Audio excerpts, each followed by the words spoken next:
psiquiatra muy reconocido, también especialista en cuestiones de neurología, alguien muy estudioso, alguien que entiende mucho de todo, sobre todo en estos tiempos de pandemia, de coronavirus, de aislamiento, de encierro en algunos casos, de gente que nos llama y nos cuenta y nos dice.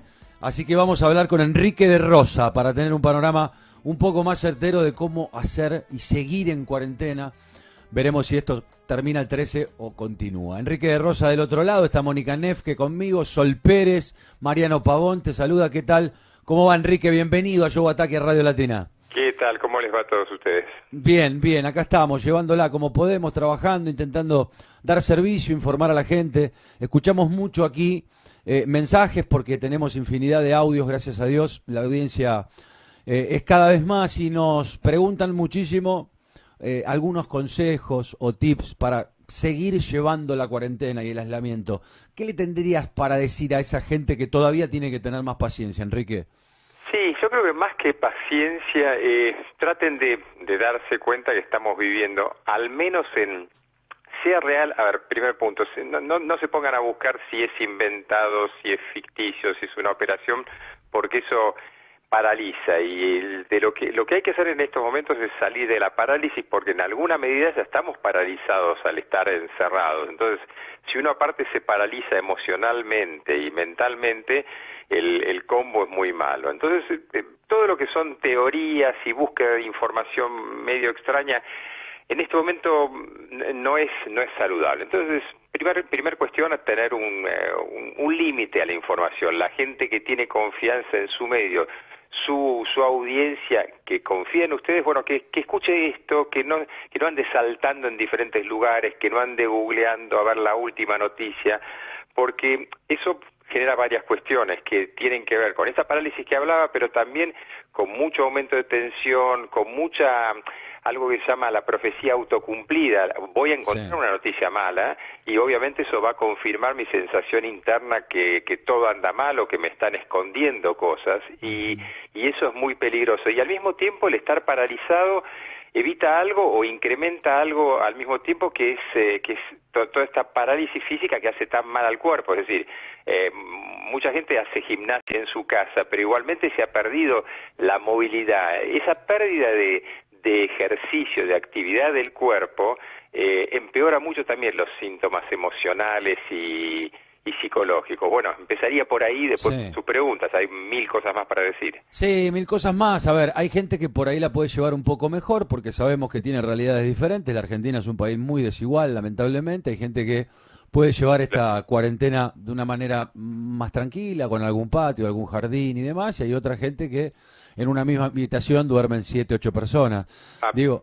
¿qué decirle a esa gente, no? A la más necesitada. Bueno, lo de la más necesitada creo que es algo que nos lo tenemos que decir todos nosotros como sociedad, que el olvidarnos de esa gente, el que no se nos caiga de la boca la palabra solidaridad, pero nunca hacemos nada, se nota en estos momentos. Lamentablemente en estos momentos los únicos que tienen que poder hacer algo por esa gente es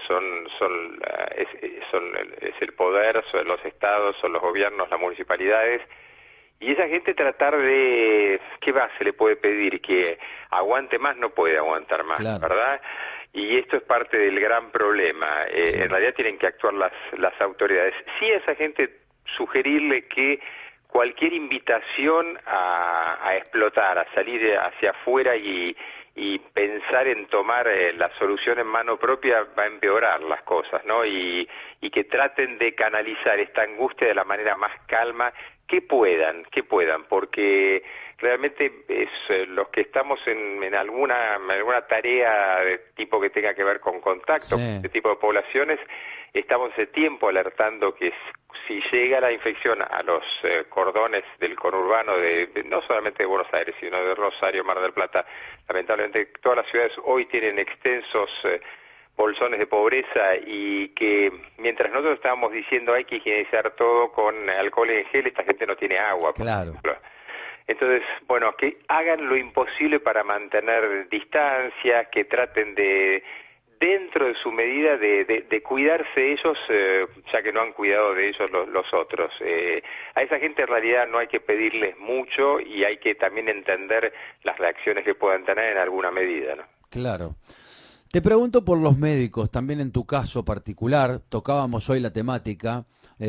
Yo tengo la información que algunos médicos en este momento, obviamente, la gran mayoría fueron a trabajar y están en sus puestos ayudando a la gente, pero también hay otros médicos que han pedido licencia por miedo, porque también el médico tiene miedo al contagio y después tiene que volver a su casa y tiene hijos y demás. Digo, no es fácil tampoco para el médico hoy, ¿no? No, a ver, no es fácil, pero en algún sentido también son circunstancias en las, bueno, no quiero hablar de heroicidad porque no es eso, son en las que cada profesión tiene lo suyo. Voy a simplificarlo. El colectivero que anda por el conurbano a la noche no es para nada fácil. Y cuando asaltaron a un compañero o le dispararon a un compañero de él y al día siguiente tiene que volver tampoco. Es decir, esto se lo comento a mis colegas, que yo soy psiquiatra y muchos psiquiatras o hay psiquiatras que de golpe han dejado a gente sin medicamentos. O sea, claro. Afortunadamente, este aviso, ahora utilizo el medio de ustedes, acaba de salir una resolución del Ministerio de Salud con respecto a las recetas, a las dobles recetas, que era un tema que estábamos pidiendo mucho, así que ya está, se dará a publicidad en los próximos momentos. Pero digamos, los médicos tienen que estar, tenemos en este momento que estar cumpliendo con nuestra tarea y bueno, sí, por supuesto, cuidarnos. Es comprensible el miedo, es comprensible todo, porque obviamente somos humanos, pero es la tarea que nos toca, no hay otra cuestión. Estamos hablando con Enrique de Rosa, psiquiatra y especialista también en neurología. Sol. Sí, yo quería hacerte una consulta, buenas tardes. ¿Cómo impacta esta cuarentena en los chicos que tuvieron que dejar el colegio y no saben si van a volver o no este año ni siquiera? Es más, no me acuerdo si fue el presidente o no que dijo, bueno, no va a pasar nada si pierden un año, no quiero poner palabras en la boca de alguien. ¿Lo dijo el presidente? Sí. Acá me aseguran que sí. ¿Cómo impactan los chicos y cómo impacta también en las personas que son de riesgo, ¿no? Porque me imagino que estar con todos los cuidados porque sabés que tenés el riesgo de contraer la enfermedad y morirte, me imagino que es muy difícil vivir con eso. Sí, en realidad como en todo esto, si bien desde los que estamos en los medios hasta los que somos citados como especialistas a lo que fuera, en realidad de esto no había nadie especialista, es decir, ni siquiera hasta en el área de infectología había gente que fuese realmente muy especializada en este tipo de coronavirus, con lo cual lo que quiero decir es que estamos inventando y estamos corrigiendo sobre la marcha literalmente día a día. Yo escucho a los mejores infectólogos del país y sin embargo uno ve que corrigen y si tienen, y en general lo tienen, la capacidad de pensamiento científico y humildad, van viendo nuevas recetas, nuevas estrategias día a día. En el tema de educación, el tema de manejo de los chicos, está pasando eso. Al principio pensamos que iba a ser al cabo de un tiempo, y hoy yo no sabía que el presidente había dicho eso, pero ayer estábamos hablando al aire, y realmente yo creo que si tienen que perder un año, es una buena oportunidad para que reformulemos el sistema educativo con las posibilidades de hoy de capacitación a distancia, pero hoy lo central es ver qué hacemos en este nexo entre chicos que pueden ser portadores sanos en contacto con tercera edad, que va a ser mucho más sensible. Entonces, claro, este tema de dividir a la población según la certeza de riesgo, que hoy no lo tenemos, es decir, hoy estamos en todo el mundo estudiando, aprendemos acá en la Argentina de lo que les pasó a otros, pero fíjense, por ejemplo, países muy serios en salud, en todo como Estados Unidos e Inglaterra, que hacen marcha y contramarcha porque van aprendiendo también. Entonces, en ese punto, también en la Argentina vamos a estar pensando, yo seguramente creo que después del 13 de abril no va a haber clases porque no se van a poder hacer, pero hay que pensar que al menos creería yo que el primer semestre no va a tener clases y quizás eso sea lo más deseable, ¿no? Entonces, ¿qué hacer con esos chicos? Ya armarles una rutina. Yo tengo hijos de adolescentes para arriba, o sea, de hijos grandes, pero el planteo aún en la etapa universitaria es la universidad, el colegio ya empezó, y armar la vida desde acá, plataformas virtuales, ellos mismos capacitarse en cuanto a bibliografía, es decir, armarles una rutina, porque lo que destruye es la postura de la expectativa, el estar como detenido, paralizado y expectante, y no, bueno, hay que armar una lógica de catástrofe, porque en realidad esto más que una enfermedad ha impactado en todo el mundo como si fuera una catástrofe, ¿no? Sí. Sí, Moni. Sí, Enrique, Mónica Neff que te saluda. ¿Qué tal? ¿Cómo te va? ¿Cómo va? Ayer estábamos leyendo una nota en donde planteaban que con esta situación de aislamiento se generaba un mayor consumo de alcohol, un mayor consumo de tabaco, y bueno, y el resto, digamos, de estas situaciones más adictivas. ¿Cuál sería tu consejo para aquellas familias que por ahí conviven con estas situaciones o conocen que está sola otra persona que por ahí es familiar y le sucede esto? Sí, ciertamente hay dos áreas de drogas que de hecho son las adicciones más peligrosas que sin duda se han incrementado. A ver, uno lo recibe por el número de consultas, por el número de consultas online, ¿no? Es decir, claro, preguntas, foros y demás, no necesariamente consultas de consultorio. Se está tomando mucho más porque por el tiempo libre, por la angustia, por esto y el otro, y se están utilizando mucho más ansiolíticos, antidepresivos y demás. Inclusive hay un aumento de vasodilatadores tipo el sildenafil y demás, el Viagra, tipo. Sí. Esos cócteles son realmente peligrosos porque en realidad hay que tenerles mucho cuidado, que sean drogas de curso legal, lícitas, o el alcohol en particular, no les quita el extraordinario poder que tienen negativo, ¿no? Es decir, es un mal momento porque, por ejemplo, hay otros síntomas que empeoran, como la depresión o como el insomnio, que son empeorados por el alcohol, no son mejorados. Mejoran en los minutos iniciales porque desinhiben. Entonces, a ver, de la misma manera que hay que tener mucho más control sobre la dieta porque ponerse mal y uno tiende a comer mucho más estando en situación de enclaustramiento, hay que tener muchísimo cuidado con el incremento de uso de ansiolíticos particularmente y de alcohol, que es lo que uno verifica, ¿no? Eso hay que prestar atención y quizás la gente no le está prestando la atención debida. Enrique, apelando a tu experiencia, tu sabiduría, tu conocimiento, si bien es cierto, vos lo aclarás muy bien, nadie es experto en esto de coronavirus, no existe porque nadie lo tenía en los planes, pero ¿qué te dice tu intuición con respecto a hasta cuándo crees que verdaderamente... Algún infectólogo decía que cuando la pandemia esté controlada es cuando recién los chicos van a volver al colegio. Bueno, ¿cuándo crees que puede llegar a pasar eso? ¿Que la pandemia se controle? Sí, que se controle de modo tal que todos volvamos a la vida normal. No, en realidad va a ser cuando sepamos que el sistema de salud puede no ser saturado. Ajá. Todo el tema, la epidemia, la presencia del virus es un invitado que llega para quedarse, porque, a ver, los virus, para explicar brevemente de qué se trata, quizás que hay, pues decimos cuando el virus muera, el virus no es algo vivo, es una molécula química de ARN, de un ácido ribonucleico, de los ácidos esenciales a la vida, como el ADN, el ARN son los dos, que necesita un huésped para tener existencia propia y duplicarse. El huésped, que es el ser humano o los animales, por eso el tema de las mucosas, y esto aprovecho para explicar por qué el tema no tocarse no es una cosa rara, sino es que no entre al organismo, sí. Ahí se duplica, el organismo se reacciona con una cadena inflamatoria y lo que termina destruyendo es la cadena inflamatoria del propio organismo.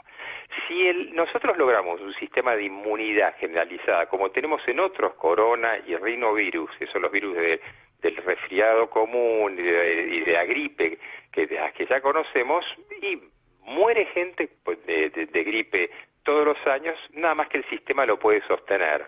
Entonces, en realidad, también sostiene otro tipo de patología, porque acá tenemos un problema. Estamos hoy muy concentrados en esto, pero no nos damos cuenta que al mismo tiempo las otras patologías siguen. Claro. Entonces, ¿cuándo va a estar controlado esto? Cuando la capacidad de efecto de esta nueva patología pueda asimilarse al sistema ya existente. Entonces ahí, de alguna manera, si alguien tiene algo, el sistema puede ir en su socorro. El inconveniente de hoy es que no se sabe de golpe. Hubo un médico, o hay algunos médicos que tiran números fenomenales que no los sostendría ningún sistema. Imaginemos, como dijo un médico, que podrían caer 200.000 casos en la Argentina. Obviamente no lo podemos sostener, y entonces obviamente no hay la más mínima posibilidad de tenernos a nadie junto al otro. Y no solamente ya los que estamos en los medios, tampoco vamos a estar ni siquiera a 2 metros, va a estar enviándose enlatado constantemente, porque vamos a tener que estar realmente en una especie de estado de sitio. Así que ¿cuándo puede volver? Cuando el sistema estemos seguros que no se va a sobrecargar. Por el momento la Argentina está en una situación privilegiada, sí, pero hay que ver qué pasa en mayo. Según los expertos dicen, el comité que aconseja al presidente, que sería en mayo, primera semana de mayo o última de abril, en donde tenemos el pico. En ese momento se va a testear el sistema de salud. Por eso ya la resolución, el DNU con respecto a los sistemas de salud, para saber si pueden contar con las camas. Claro. Bueno, el tema es ese, es un tema de ver cuánto sostiene la presión de eso. Y luego de eso uno puede pensar, bueno, cómo vamos aflojando, pero por el momento es simplemente contener. Claro, contener a la gente y lograr ese equilibrio tan delicado, ¿no? Que tenemos todos que intentar lograr entre el encierro, que no nos vuelva locos, y por otro lado prevenirnos, y que el humor social, y a esto te lo hago como última pregunta y agradeciéndote tu tiempo y la gentileza de hablar con nosotros, el humor social puede ir empeorando, ¿no? Un poco con el correr de los días. Sí, no solamente va a ver, es tanto lo que va a empeorar, y es tanto para la gente que va mirando constantemente cuántos casos hay y más. Claro. No los miren porque van a empeorar. Eso no soy Nostradamus, ningún colega mío es Nostradamus. Esto va a empeorar porque es la lógica. También va a empeorar el estado mental, también la gente se va a poner más irritable, también todos nos vamos a poner más molestos, nerviosos, insomnes y demás. Y ahora viene la cosa, y todo eso es normal. Si nosotros podemos entender que en una época de tormenta, de catástrofe, todo el malestar es normal, pero que va a pasar, toda la energía debe ir concentrada en el día a día, en poner todas las fuerzas posibles para sostener ese día.